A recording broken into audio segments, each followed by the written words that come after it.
రష్యాలోని కంచాట్కా ద్వీపకల్పం సమీపంలో ఈ ఉదయం 8.7 తీవ్రతతో భారీగా భూకంపం సంభవించింది. ఈ ప్రకంపనతో 4 మీటర్ల అంటే 13 అడుగుల ఎత్తున సునామీ అలలు ఉధృతంగా ఎగిసిపడ్డాయి. భూకంప ప్రభావంతో గ్రామాలను ఖాళీ చేయించడంతో పాటుగా పలు భవనాలు కూడా దెబ్బతిన్నట్లుగా అధికారులు వెల్లడించారు. అమెరికా, జపాన్ సహా పసిఫిక్ ప్రాంతంలోని అనేక దేశాలకు సునామీ హెచ్చరికలు జారీ చేయడం గమనార్హం. యుఎస్ జియోలాజికల్ సర్వే ప్రకారం ఈ భూకంపం 19.3 కిలోమీటర్ల లోతు కంచాట్కాలోని పెట్రోపావ్లోవ్స్క్ కంచాట్కీ నగరంకి సుమారుగా 125 కిలోమీటర్ల తూర్పు ఆగ్నేయ దిశలో కేంద్ర బిందువుగా నమోదైంది. భూకంపం అనంతరం 3 నుండి 4 మీటర్ల ఎత్తున కంచాట్కాలోని తీర ప్రాంతంలో సునామీ అలలు తాకినట్లుగా రష్యా ఎమర్జెన్సీ శాఖ మంత్రి లెబెడెవ్ తెలిపారు.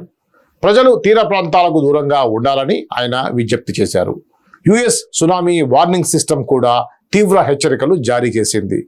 రష్యా తీర ప్రాంతంలో 3 మీటర్ల హవాయి దీవుల ఉత్తర భాగంలో ప్రమాదకర అలలు వచ్చే అవకాశం ఉందని వెల్లడించారు. అదనంగా ఫిలిప్పీన్స్, మార్షల్ దీవులు, తైవాన్, దక్షిణ కొరియా తీరాల్లోని తక్కువ ఎత్తు సునామీ అలలు వచ్చే అవకాశం ఉందని తెలిపింది.